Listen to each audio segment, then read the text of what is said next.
Անդրադառնալ այն իրավիճակին, որը առկա է,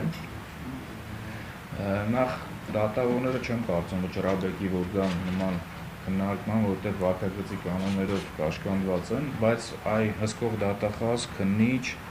կամ այդ կառույցների լիազորված անձ բնականաբար իրավունք ունեն, բոլոր դեպքերում մենք փորձել ենք սա նաև իրավական դաշտում անել, այսինքն ցանկացած միջնորդություն, որ քննվում է դատարանում, դե կանոնը հետևյալն է, կալանքի միջնորդությունները քննվում են դռնփակ, բայց կողմը իրավունք ունի բարձրացնել դռնբաց քննարկելու հնարավորություն, բայց բանը քննիչը եւ դատախազը որպես կանոն հրաժարվում, խուսափում են դրանից ու ունեն դրա օբյեկտիվ պատճառները, որովհետեւ այն ինչ որ տեղի է ունենում նիստերի դահլիճում, վստահեցնում եմ ձեզ, յուրաքանչյուր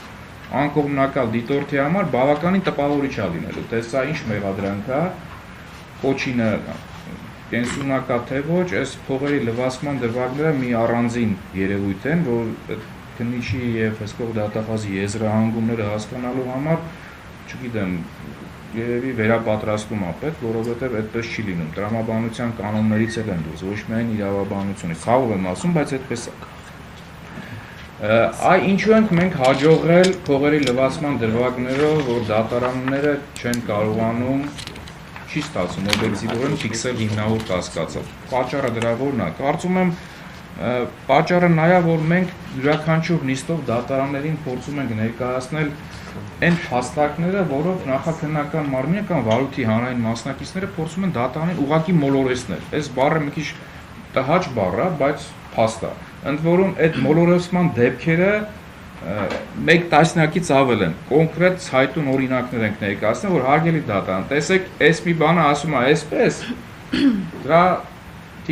հիմքում որովհետեւ փաստական տվյալ չկա։ Այս մի բանը գնահատում է այսպես, բայց այդ եզրահանգումը օբյեկտիվ չի։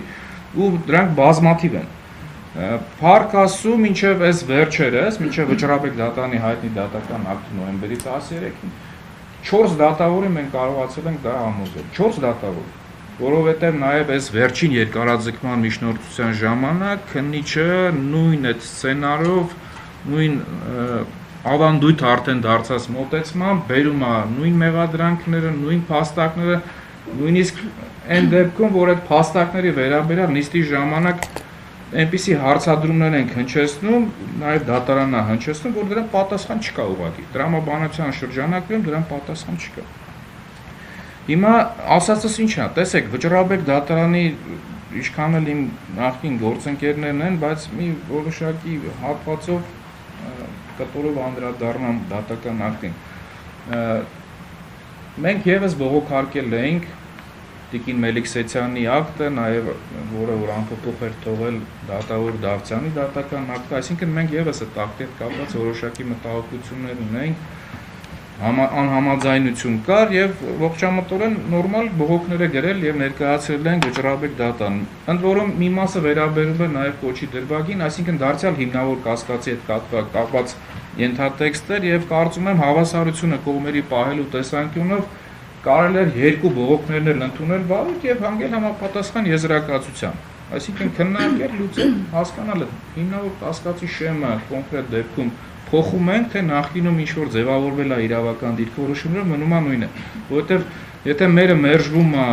դատախազի բողոքը ընդունվում է, մեր կանխատեսումը նա էր, որ ինչ որ նոր իրավական դիրքորոշում է դրսևորելու, այդ հիմնավոր կասկածի շեմը նվազեցնելու է եւ այլն եւ այլն։ Բայց արդեն որ փաստի առաջ էինք անել, որ բողոքը ընդունվեց գլխավոր դատախազի տեղակալի, այսպիսի մի դիմում միջնորդություն ուղեցինք Վճռաբեկ դատարանը, որ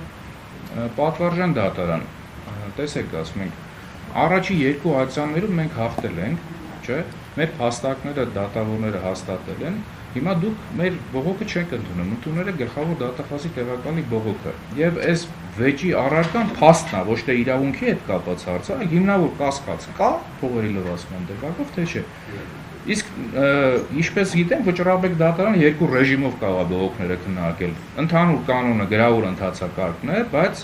իրավունք ունի նաև կողմի կարծիքը հաշվի առնելու անցնել բանավորի։ Մեր խնդրանքը հետևյալն է, որ պատվարժան դատարան, եթե դուք ընդունել եք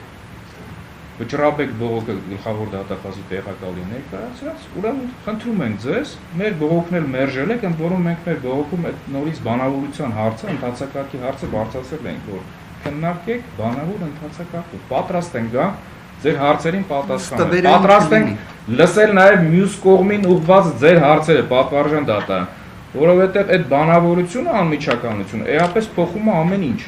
Մի բանա, որ դու փաստաթղթերը կարդում ես 7 հատորա թե 14 հատորա, մի բանա, որ դու կողմերին լսում ես, յուրաքանչյուր իր փաստարկը ներկայացնում է, քո հարցերին էլ պատասխանում է։ Եվ ինչ, հետաքրքիր նաև, որ այս պարոն Վարդևանյանը, որ ներկայացրեց, ստանում ենք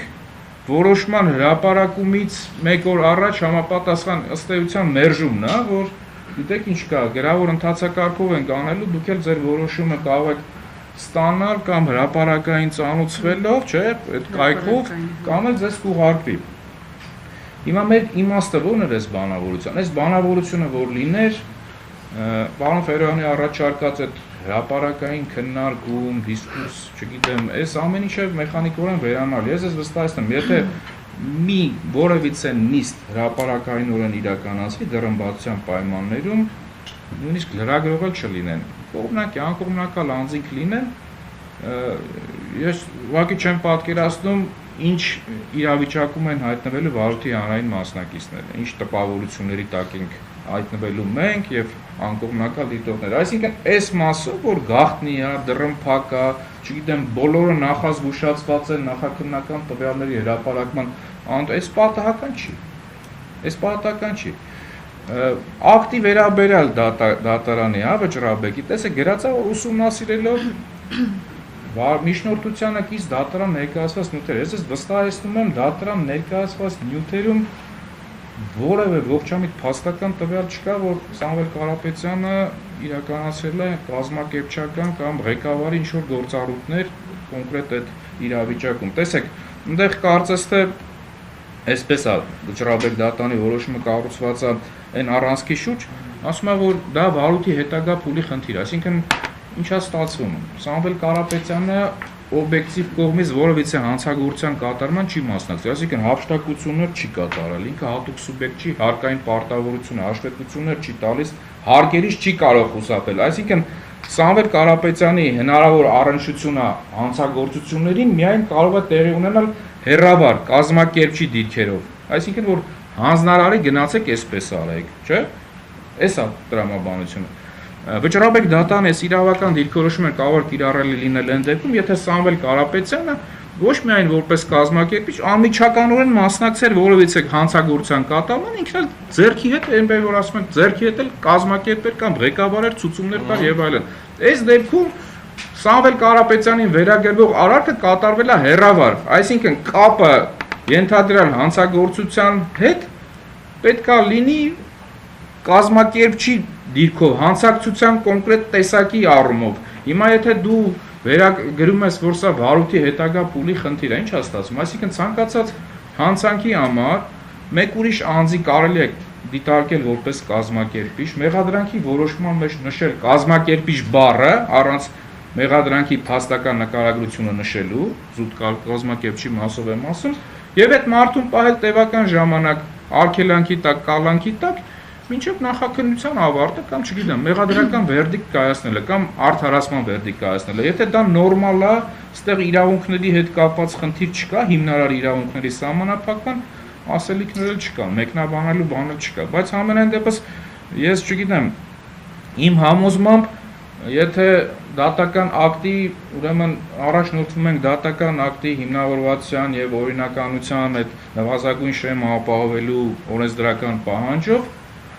եւ համադրում ենք այս մի վարույթի հետ կապված առաջին նայության վերաքննիչ վճռաբեկ դատանի դատական ակտերը, իմ համոզմամբ ստորադաս դատական ակցիաների դատական ակտերը առավել հիմնավորված ու պատճառաբանված է այս մասով, որովհետեւ փաստական հանգամանքները մարդիկ անմիջականորեն ընկալել են, հետազոտել են եւ գնահատել են, ինչը չենք նկատում վճռաբեկ դատանի դատական ակտում։ Абսուրդի դաշտից է, բայց այդ է, չգիտեմ, իրավիճակը դա է։ Ես շուտվանից այսպիսի այս որակի դատական ակտ պատճառաբանվածության եւ հիմնավորվածության մասով եմ ասում Ես չեմ նկատել, շուտ տարի 6 ամիս է փաստաբանական գործունեությամբ եմ զբաղվում, բայց ու նաև ինչն է խնդրահարույց, էլի կասկածելի նաև, որովհետև այդ կասկածելի հանգամանքները շատ են։ Տեսեք, Սամվել Կարապետյանը կալանքի տակ է, այդ ակտով, որ վիճարկվում էր Վերաքննիչի եւ Առաջինացյանի, կալանքի ժամկետը երկարաձգվել էր 2 ամսով։ Հիմա նման ակտի դեմ բերված բողոքը վարույթ ընդունելը ես չեմ կարողանում հասկանալ, ինչ նախադեպային դիրքորոշում չի փոխվել, ինչ-որ փաստական հանգամանք, փաստեր, նոր փաստ է հաստատել։ Նաև մենք մեզ դատարանը այնպիսի որոշում է կայացել, կարծես թե մեր դատավարական հակառակորդը լինի։ Ինչի համար եմ ասում, սա ոչ թե վերացական եմ ասում, այլ զուտ արձանագրում եմ, տեսեք, հղում է կատարվել փողերի լվացման եւ ահաբեկչության ֆինանսավորման դեմ պայքարի մասին Հայաստանի Հանրապետության օրենքի վրա Սամվել Կարապետյանի եւ որոշակի կազմակերպությունների եւ դրանց ղեկավարների փոխկապակցվածությունը հիմնավորելու տեսանկյունով։ Այդտեղից էլ գալիս է բխեցվում է, որ նաեւ կազմակերպիչ է Սամվել Կարապետյանը։ Հիմա միշտեր տեսեք թե քննիչը, թե դատախազը փոխկապակցությունը կապել են հարկային օրենսգրքի 30-րդ հոդվածի հետ, այսինքն ասում են այս 30 հոդվածի զուտ հարկային օրենսգրքի 30 հոդվածի համատեքստում Սամվել Կարապետյանը փոխկապակցված է որոշակի տնտեսավարողների եւ նրանց ղեկավար աշխատակիցների հետ։ Հիմա հարց, եթե դատախազը քննիչը Առաջինացյանում հսկող դատախազը Վերաքննիչ դատարանում, գլխավոր դատախազի տեղակալը Վճռաբեկ դատարանում։ Նման փաստարկ չեն ներկայացել, որ Սամվել Կարապետյանի հնարավոր փոխկապակցվածությունը դիտարկենք նաև այս իմ հիշատակած օրենքի շրջանակներում։ Իրանք ասում են մեն հարկային օրենսգրքի համատեքստում է։ Վճռաբեկ դատարան, այս փաստարկը չի օգտագործվել։ Դու ո՞նց ես դատական ակտում լրացուցիչ հիմնավորում հսկող դատախազի այն փաստարկներն ու պատճառաբանությունները, որոնք հանգեցնում են համապատասխան դատական ակտը կայացնելու։ Ընդ որում ես ի գիտություն ասեմ, որ ի տարբերություն այլ բողոքների, հատուկ վերանայման բողոքի դեպքում ասում եմ, բողոքի հիմքում պետք է դրվեն Առաջինացյանի դատարանում հետազոտված ապացույցները,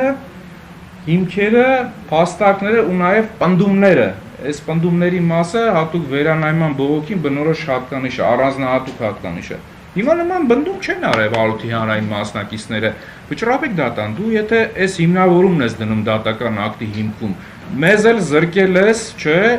այդ բանավորության կարգով այդ նիստին մասնակցելու, մեզ հարց չես ուղղել, որ մենք մեր պատասխանը ասենք։ Մենք սա ո՞նց հասկանանք, եթե ոչ որպես դատավարական հակառակորդ, այսինքն ակտի կայացում, որը ասոցացվում է մեր տեսանկյունով պաշտպանական կողմի, որ դատարանը գործել է ի վնաս մեզ։ Այդ որոշումը մեր համար, այսինքն անակնկալ է նաև այդ փաստարկի, այդ պատճառաբանության համատեքստում։ Շնորհակալություն, ես ավարտեցի, եթե հարցեր կան։ Ես ըստ էության ամփոփելով